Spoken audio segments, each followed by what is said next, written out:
Hey. Welcome to the very first episode of the Quest Log. I'm your host, Ranger, your trusty guide through the labyrinth of pixels, power-ups, and boss fights that make up the world of video games.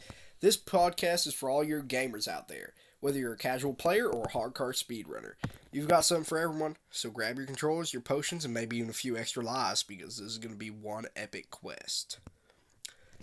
So, let's dive right into the loot chest. So, what is the quest log all about? Well, this show is like your favorite RPG, but instead of grinding for hours in a dungeon, you're here listening to me talk about the coolest games, the wildest characters, and maybe even some hidden Easter eggs you didn't know existed.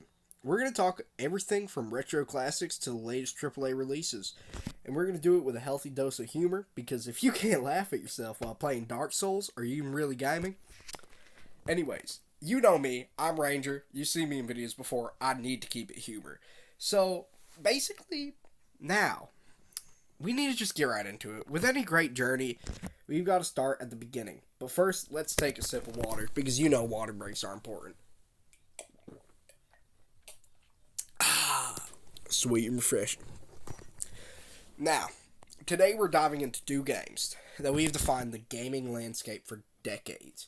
First up, we're talking about the legendary Super Mario Bros. You know the game where a plumber in overalls goes on an epic quest to save a princess from a giant turtle?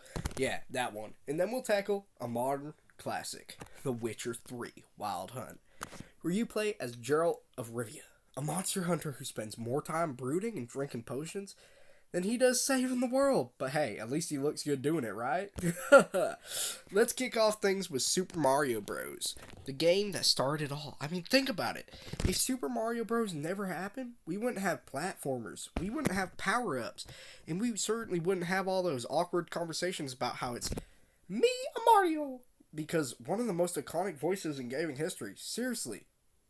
If you can hear that without picturing a plumber in a red hat doing cartwheels, I'm impressed. It's a me. I don't know about you, but every time I hear that, I can't help but feel like I'm going to go on an adventure. And honestly, that's what Super Mario Bros. Did for gaming. It turned a basic platformer into an entire universe. I mean, we've got mushrooms that make you grow, fire flowers that let you throw fireballs, and even a star that makes you invincible. All in a world where a giant turtle kidnaps a princess. Classic, if you ask me. But what's truly amazing about Super Mario Bros. Is how simple it is. I mean, we're talking about a game where you literally just jump on enemies and hit blocks. That's the entire premise. And yet, it's one of the most iconic games in history. It's like the pizza of video games. You can't go wrong. Sure, it's basic, but it's delicious. And you're always down for another slice. Now, fast forward to the modern era, and we have The Witcher 3, though. Witcher 3 Wild Hunt, if you're not familiar.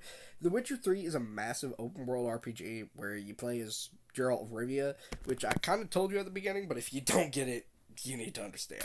He is the world's grumpiest yet more lovable monster hunter in the world. And I mean, this guy, he's the definition of don't judge a book by its cover. The dude looks like he's been through an entire lifetime of bad haircuts and worse decisions. But the thing is, he's good at what he does. And by good, I mean slicing through monsters, solving problems, and occasionally romancing a sorceress or two. And what makes The Witcher 3 such a standout is how it mixes deep storytelling with an open world that feels alive. You've got monster hunting, sure, but you've also got side quests that make you think, like, whoa, this is like reading a really good fantasy novel, except I'm in the middle of it, the giant sword, and a lot of bad decisions. And let's not talk about the romance part of the game. Look, if I had $1 for every time Geralt was in some awkward love triangle, or getting caught up in a romance that ends tragically, well, I'd be richer than the guy who invented Skyrim's Lydia. You know, the one who follows you everywhere, never asks for directions, and somehow finds every possible way to get in the way of your arrows. I'm not bitter, I swear. But back to The Witcher 3. The game is like dark, gritty version of Game of Thrones, but with more monster slaying and less political intrigue. You can't go wrong with that combo. Also, for some reason with that, I just imagine the sound of a horse galloping, followed by Geralt's force saying, "Let's go, Roach!" Like, I just imagine that for some reason. I don't know why. And of course, one of the best parts of The Witcher 3 is a side quest. You can literally go on a quest to find a lost cat. A lost cat. It's like a break from all the monster killing and world saving to go take care of a feline's emotional trauma.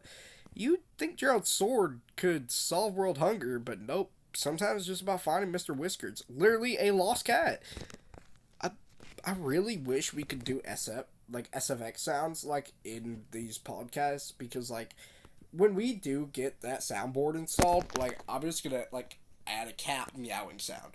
Meow. Like that type of thing. Meow. Anyways, alright, let's wrap this up with a couple quick questions. I want to hear from you, the listener. First, what's your favorite Mario power-up? Do you go for the classic Super Mushroom, or are you all about the Fire Flower Life? Hit me up on Twitter by using the hashtag Rangers Podcast. Capital R and capital P at the beginning of podcast and capital R at the beginning of Ranger. And also, or you can comment down below. Either way, I'll shout you out on the next episode. And secondly, if you've played The Witcher 3, tell me, Geralt or Roach? Okay, fine. I know Roach is the unsung hero of the game, but Geralt's got the gruff charm, right? Either way, tweet me your thoughts like I just said. And also, I might even send you a nice virtual potion in the next video. Or you can also post it down in the comments. Either way, I'll give you a shout out. But before I sign off, I want to thank you for joining me on this very first quest of the quest log. We've got a lot of dungeons to explore and boss fights to conquer. So don't forget to hit subscribe and check back next time. Till then, remember, whether you're facing down a dragon or just trying to find the right power up, there's always another quest waiting for you. I'm Ranger, and this is the quest log. Sign off.